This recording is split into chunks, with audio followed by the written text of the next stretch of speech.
نحمدہ و نصلی علی رسولہ الکریم اما بعد۔ معزز سامعین کرام، آج میں آپ لوگوں کے سامنے ایک نئی چیز لے کر کے آیا ہوں۔ ایک درس کے شکل میں ایک کتاب ہے متکلم اسلام حضرت مولانا الیاس گھومن صاحب حفظہ اللہ تعالیٰ کی صراط مستقیم کورس برائے مرد ایک کتاب ہے، ایک ہے برائے خواتین۔ تو روزانہ ایک سبق اس سے پڑھائے جائیں گے۔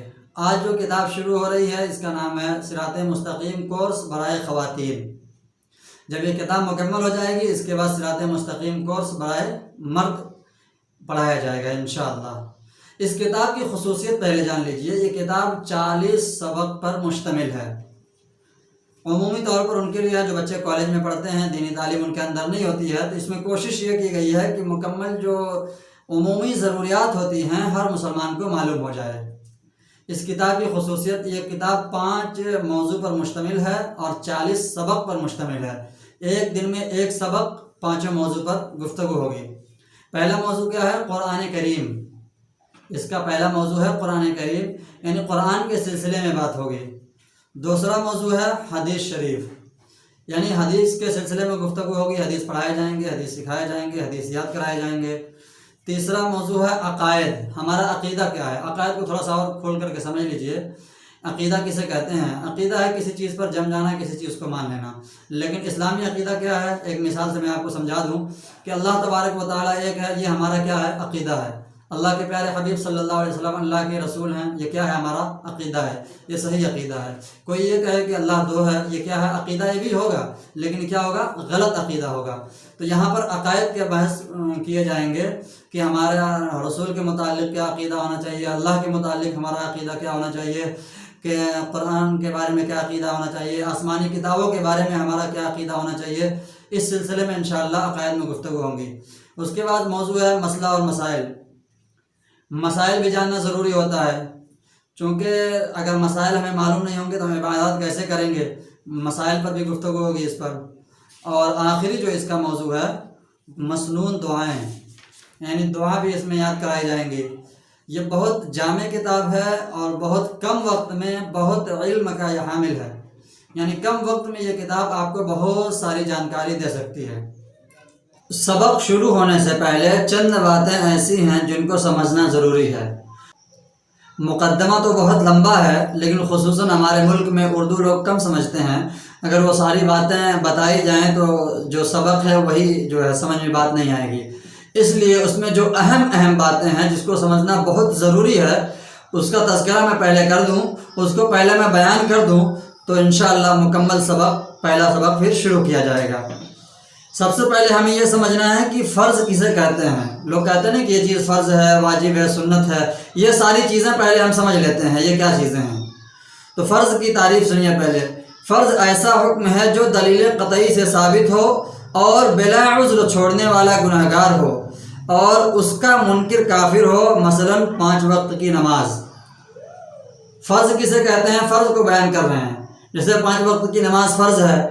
اب یہ دلیل قطعی سے ثابت ہے۔ دلیل قطعی کا کیا مطلب ہے؟ یعنی یہ قرآن و حدیث سے ثابت ہے۔ دلیل اتنے مضبوط ہیں ان کے بارے میں شک کی بالکل کوئی گنجائش ہی نہیں ہے۔ بہت ہی مضبوط دلیل ہے، اتنی مضبوط دلیل ہے کہ اس سے جو ثابت ہو رہا ہے اس کا انکار کرنے والا بالکل کافر ہو جائے گا۔ فرض کے دلیل قطعی سے ثابت ہے، یعنی بہت مضبوط دلیل ہے۔ اس کو عام لفظوں میں کہہ سکتے ہیں عام آدمیوں کے لیے، جس کا کرنا بالکل ضروری ہے۔ اور اس فرض کا انکار کرے کوئی کہ یہ فرض ہے ہی نہیں، یہ عبادت ہے ہی نہیں، یہ اللہ کی جانب سے ہے ہی نہیں، تو اس کا انکار کرنے والا جو ہے دائرہ اسلام سے خارج ہو جائے گا۔ پھر فرض کی 2 قسمیں ہیں، فرض عین، فرض کفایہ۔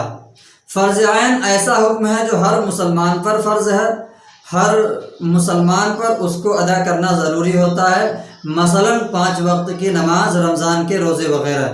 فرض کفایہ، فرض کفایہ ایسا حکم ہے جس کو صرف چند افراد ہی ادا کر لیں تو سب کی طرف سے ہو جاتا ہے، مثلا نماز جنازہ۔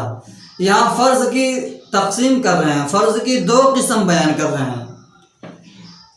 پہلا فرض کیا ہے؟ فرض عین، یعنی ہر انسان کے ذمے وہ کام ضروری ہوتا ہے، جیسے نماز ہے، روزہ ہے، زکوٰۃ ہے، یہ ساری چیزیں ہر انسان کے ذمہ ہے۔ ایسا نہیں ہے کہ پورے محلے میں ایک آدمی کر لو تو سب کی طرف سے ادا ہو جائے، یا گھر میں ایک آدمی کر لے سب کی طرف سے ادا ہو جائے۔ لیکن فرض کفایہ اس سے الگ ہے، جو دوسری قسم ہے۔ فرض کفایہ کا مطلب یہ ہوتا ہے کہ چند لوگوں میں سے کوئی ایک کر لے کہ تو سب کی طرف سے ادا ہو جائے، یعنی سب کے سب گناہگار نہیں ہوں گے، ثواب تو وہ اکیلے پائے گا کرنے والا، لیکن جو نہ کرنے سے سب کو گناہ ملتا وہ سارے کے سارے لوگ اس سے بچ جائیں گے ایک آدمی کے کر لینے سے۔ جیسے نماز جنازہ ہے، محلے سے اگر کوئی نہیں گیا نماز پڑھنے، جس محلے کی میت ہے، تو پھر پورے محلے کے لوگ گناہگار ہوں گے، لیکن ایک آدمی نے بھی نماز پڑھ لی تو وہ گناہگار نہیں ہوں گے۔ اسی طرح اب دوسری قسم واجب ہے۔ دوسرا جو ہے واجب ہے۔ واجب کیا ہے؟ واجب ایسا حکم ہے جو دلیل ظنی سے ثابت ہو، بلا عذر چھوڑنے والا گناہگار ہو اور اس کا منکر کافر نہیں بلکہ گمراہ ہوتا ہے۔ مثلا نماز وتر۔ فرض اور واجب عمل کرنے میں دونوں بالکل برابر ہیں۔ فرض اور واجب جو ہے عمل کے سلسلے میں بالکل برابر ہیں۔ جس طرح فرض پر عمل کرنا ضروری ہوتا ہے، اسی طرح واجب پر بھی عمل کرنا ضروری ہوتا ہے، لیکن فرق صرف اتنا ہے کہ فرض دلیل قطعی سے ثابت ہے، یعنی فرض والی دلیل زیادہ مضبوط ہے اور واجب والی دلیل اس سے تھوڑا سا کمزور ہے فرض کے مقابلے میں۔ نہ کہ دلیل تو یہ بالکل فرمان اللہ تبارک و تعالیٰ کے جو ہے فرمودات ہیں وہ تو کمزور نہیں، لیکن اس فرض جو جن دلائل سے جو ہے فرض ثابت ہیں اس کے مقابلے میں واجب کے جو دلیل ہیں وہ کمزور ہیں۔ تو جیسے نماز وتر کی نماز واجب ہے، اس کا انکار کرنے والا جو ہے کافر نہیں ہوگا، اس کا انکار کرنے والا گنہگار ہوگا، گمراہ ہوگا۔ اس کا انکار کرنے والا کیا ہوگا؟ گمراہ ہوگا، یعنی صراط مستقیم سے ہٹا ہوا ہوگا۔ اس کو گمراہ کہیں گے، کافر نہیں کہیں گے۔ اسی طرح اس کے بعد جو ہے سنت ہے۔ سنت کسے کہتے ہیں؟ سنت ایسا فعل ہے جسے نبی صلی اللہ علیہ وسلم یا صحابہ نے اپنا عمل بنا لیا ہو۔ جس چیز کو حضور پاک صلی اللہ علیہ وسلم یا صحابہ کرام رضوان اللہ علیہم اجمعین نے اپنا عمل بنا لیا ہو، مستقل اس پر انہوں نے عمل کیا ہو، اس کو سنت کہتے ہیں۔ پھر سنت کی بھی دو قسمیں ہیں، سنت مؤکدہ اور سنت غیر مؤکدہ۔ سنت مؤکدہ کیا ہے؟ ایسا فعل ہے جسے نبی کریم صلی اللہ علیہ وسلم یا صحابہ نے ہمیشہ کیا ہو اور بلا عذر ترک نہ کیا ہو، اس کو جان بوجھ کر چھوڑنے والا گنہگار ہوگا اور حضور صلی اللہ علیہ وسلم کی شفاعت سے بھی محروم ہوگا۔ مثلا فجر اور ظہر سے پہلے کی سنتیں۔ سنت مؤکدہ کیا ہے؟ کہ جس کو حضور پاک علیہ السلام اور صحابہ نے تسلسل کے ساتھ کیا ہو، بلا عذر اس کو ترک نہ کیا ہو، اس کو کہتے ہیں سنت مؤکدہ۔ جیسے فجر سے پہلے 2 رکعت سنت جو ہے سنت مؤکدہ ہے، اسی طرح ظہر کی نماز سے پہلے 4 رکعت سنت مؤکدہ ہے، اسی طرح 4 رکعت فرض کے بعد جو 2 رکعت سنت جو ہے وہ سنت مؤکدہ ہے۔ اس کا کرنا ضروری ہوتا ہے، اس کو نہ پڑھنے والا جو ہے گنہگار ہوتا ہے، اور دیا ہے کہ اگر یہ نہ اس پر مسلسل کوئی چھوڑتا جائے تو میدان محشر میں شفاعت سے بھی محروم ہو سکتا ہے۔ اور سنت غیر مؤکدہ وہ فعل ہے جسے نبی کریم صلی اللہ علیہ وسلم اور صحابہ کرام نے اکثر کیا ہو اور کبھی کبھار چھوڑ دیا ہو، تو اس کا حکم یہ ہے کہ اس کو کرنے پہ ثواب ملے گا، نہ کرنے پر کوئی گناہ نہیں ہے، کر لینے پر ثواب ہے۔ اب اس کے بعد درجہ آتا ہے مستحب کا۔ مستحب وہ عمل ہے جس کو نبی کریم صلی اللہ علیہ وسلم یا صحابہ کرام نے کبھی کیا ہو اور کبھی چھوڑ دیا ہو۔ مستحب پسندیدہ، یعنی اس کو کہتے ہیں جس کو حضور صلی اللہ علیہ وسلم اور صحابہ نے کبھی کیا کبھی چھوڑ دیا، کوئی وہ نہیں تھا کہ مسلسل کیا ہو یا اکثر کیا ہو، جب جی میں آیا کیا، جب جی میں آیا چھوڑ دیا، اس کو کیا کہتے ہیں؟ مستحب کہتے ہیں۔ اس کا حکم یہ ہے کہ اس کے کرنے سے ثواب ملے گا، چھوڑ دیں گے تو کوئی گناہ نہیں ملے گا۔ اسی طرح اس کے بعد جو ہے حرام۔ حرام کسے کہتے ہیں؟ حرام وہ فعل ہے جس کی ممانعت دلیل قطعی سے ثابت ہو، اس کو بلا عذر کرنے والا گنہگار ہوگا، اس کو حلال سمجھنے والا کافر ہوگا۔ مثلا شراب پینا، جھوٹ بولنا وغیرہ۔ کوئی شخص ایسا ہے کہ شراب پینے کو وہ حلال سمجھتا ہے، حرام سمجھتا ہی نہیں ہے، اسی طرح جھوٹ بولنے کو وہ جائز سمجھتا ہے، تو یہ حرام ہے، جھوٹ بولنا حرام ہے، شراب پینا حرام ہے۔ اس کی حرمت جو ہے دلیل قطعی سے ثابت ہے۔ حرام جو ہے اسے کہتے ہیں جو دلیل قطعی سے ثابت ہو، اور دلیل قطعی کا منکر، اس کا انکار کرنے والا جو ہے یہ کافر ہوتا ہے۔ لہٰذا اگر کوئی شراب کے حرمت کا انکار کرے کہ شراب حرام نہیں ہے تو وہ کافر ہو جائے گا۔ اسی طرح اگر کوئی یہ کہے کہ جھوٹ بولنا یہ حرام نہیں ہے، یہ غلط نہیں ہے، پھر بھی وہ کیا ہے؟ کافر ہو جائے گا۔ گناہ الگ چیز ہے اور اس کا انکار کرنا الگ چیز ہے، اس لیے اس کا انکار نہیں کرنا چاہیے۔ مکروہ تحریمی، مکروہ تحریمی کیا ہے؟ یہ وہ فعل ہے جس کی ممانعت دلیل ظنی سے ثابت ہو، اس کا انکار کرنے والا گنہگار ہوتا ہے، اس کو حلال جاننے والا کافر نہیں ہوتا بلکہ گمراہ ہوتا ہے۔ مثلا امام سے پہلے سجدہ یا رکوع کرنا، جیسے فرض اور واجب میں ڈفرینس تھا، اسی طرح حرام اور مکروہ تحریمی میں ہے۔ جیسے فرض دلیل قطعی سے ثابت تھا، انکار کرنے والا جو ہے کافر، واجب دلیل ظنی سے ثابت تھا، انکار کرنے والا گنہگار، اسی طرح حرام جو ہے دلیل قطعی سے ثابت ہے، انکار کرنے والا کافر، اور مکروہ تحریمی جو ہے دلیل ظنی سے ثابت ہے، انکار کرنے والا کافر نہیں بلکہ گنہگار ہوگا۔ اور اس کے بعد بچا مکروہ تنزیہی۔ مکروہ تنزیہی وہ فعل ہے جس کا کرنا شریعت میں برا ہو اور اس کا نہ کرنا جو ہے بہتر ہو، یہ سب سے چھوٹا گناہ ہے، اس سے بھی بچنا چاہیے۔ اب آخری درجہ ہے مباح۔ یہ وہ فعل ہے جس کے کرنے سے نہ ہی گناہ ہوتا ہے اور نہ ہی ثواب ہوتا ہے، مثلا کھانا پینا وغیرہ، کہتے ہیں نا یہ چیز مباح ہے، تو یہ کرنے سے نہ ثواب ملتا ہے اور نہ ہی اس کے کرنے سے گناہ ملتا ہے۔ یہ ساری باتیں تھیں جن کا تذکرہ آگے سبق میں بار بار آئے گا، اس لیے میں نے سوچا کہ پہلے اس کو بتا دیا جائے۔ تو آئیے آج ہم پہلا سبق شروع کرتے ہیں۔ پہلا سبق ہے قرآن کریم، کیا ہے؟ فَإِذَا قَرَأْتَ الْقُرْآنَ فَاسْتَعِذْ بِاللَّهِ مِنَ الشَّيْطَانِ الرَّجِيمِ۔ جب آپ قرآن پڑھیں گے تو سب سے فرسٹ نمبر کا مطلب کیا آتا ہے کہ آپ کو اعوذ باللہ پڑھنا ہے۔ تو قرآن کیا کہہ رہا؟ فَإِذَا قَرَأْتَ الْقُرْآنَ فَاسْتَعِذْ بِاللَّهِ مِنَ الشَّيْطَانِ الرَّجِيمِ۔ اگر تم قرآن پڑھنا چاہتے ہو، قرآن کی تلاوت کرنا چاہتے ہو، تو سب سے پہلے کرنا کیا ہے؟ شیطان مردود سے پناہ مانگو، یعنی اعوذ باللہ من الشیطان الرجیم پڑھ لو۔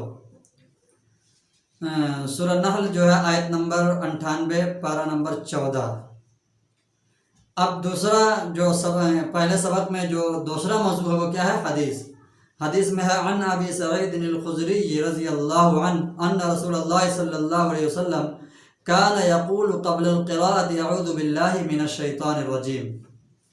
اب اس حدیث کو آپ زبانی بھی یاد کر لیں، بہت اچھی بات ہوگی، اس آیت کو زبانی یاد کر لیں، بہت اچھی بات ہوگی۔ حدیث سے بھی یہی بات ثابت ہو رہی ہے۔ مصنف عبد الرزاق جلد نمبر 2 صفحہ نمبر 86، اس میں بھی یہی کہا جا رہا ہے کہ جب تمہیں قرآن پڑھنا ہو تو اعوذ باللہ پڑھ لو۔ آپ کو قرآن کی ایک آیت یہاں سے یاد ہو جائے گی، یعنی اعوذ باللہ پڑھنے کی اگر یاد کرنا چاہیں، اور اسی طرح ایک حدیث بھی آپ کو یاد ہو جائے گی، اور ایک مسئلہ یہاں معلوم ہو جائے گا کہ یہ قرآن شروع کرنے سے پہلے اعوذ باللہ بھی پڑھنا چاہیے۔ تو اعوذ باللہ پڑھنا قرآن شروع کرنے سے پہلے قرآن سے بھی ثابت ہو گیا اور احادیث سے بھی ثابت ہو گیا۔ اور اسی طرح اب نمبر آ گیا عقائد کا۔ عقائد کیا ہے؟ وجود باری تعالیٰ، کوئی بھی چیز خود بخود وجود میں نہیں آتی بلکہ وہ کسی کے بنانے والے کی محتاج ہوتی ہے۔ اس بات پر ایمان لانا ضروری ہے کہ یہ کائنات بھی خود بخود پیدا نہیں ہوئی بلکہ اس کو کسی نے بنایا ہے، اور کسی نے کون بنایا ہے؟ اللہ بنایا ہے۔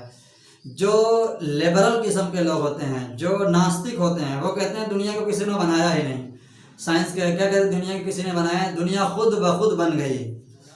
اس کا جواب میں دے دوں آپ کو، اس کا جواب یہی ہے، آپ یہ کہیے ان سے کہ میں ایک جگہ سے جا رہا تھا، ریت کا علاقہ تھا، وہاں ایک آواز سی ہوئی اور وہاں گلاس بننے شروع ہو گئے، بالٹی بن گئے، مکانات تعمیر ہو گئے، سندر سندر جو ہے ندیاں بہنے لگی، تو یہ ناستک لوگ کیا کہیں گے کہ پاگل تو نہیں ہو گئے ہو، سنکی تو نہیں ہو گئے ہو؟ تو آپ ان سے بھی کہیے کہ تم لوگ تو سنکی نہیں ہو گئے ہو، جو کہہ رہا دنیا خود بخود بن گئی۔ جب ایک گلاس خود بخود نہیں بن سکتا ہے، خود بخود جو ہے ایک برتن نہیں بن سکتا ہے، خود بخود ایک کرسی نہیں بن سکتی ہے، تو پھر اتنی پوری دنیا کیسے خود بخود بن جائے گی؟ عجیب سی دلیل ہے ان کی، کیا بونی دلیل ہے۔ اگر کوئی آپ سے ایسا کہتا ہے آپ اس کو یہ دلیل دیجئے، اس کے بعد یہ بات بتائیے، بھاگے گا کس طرح دیکھیے گا آپ۔ اگر وہ کہتا ہے کہ تم سنکی ہو، تو سارے سائنسدان پھر سنکی ہیں جو کہنا خود بخود دنیا وجود میں آئی ہے۔ دنیا کو اللہ تبارک و تعالیٰ نے پیدا کیا، یہ ہمارا عقیدہ ہے، اور پوری دنیا کا مالک اللہ ہے، ایک تنکا بھی اس کے مرضی کے بغیر نہیں ہلتا ہے، یہ کیا ہے؟ ہمارا عقیدہ ہے۔ دنیا کا ایک تنکا بھی ہو، کتنا بھی چھوٹا سے چھوٹا ہو، اس کو اللہ تبارک و تعالیٰ نے ہی پیدا کیا ہے۔ عقیدہ ایک عقیدہ ہو گیا۔ اس کے بعد مسائل کی قسمیں ہیں۔ نجاست کے احکام۔ نجاست ناپاکی اور گندگی کو کہتے ہیں۔ پہلے نجاست کی دو قسمیں ہیں، ایک نجاست حقیقی، ایک نجاست حکمی۔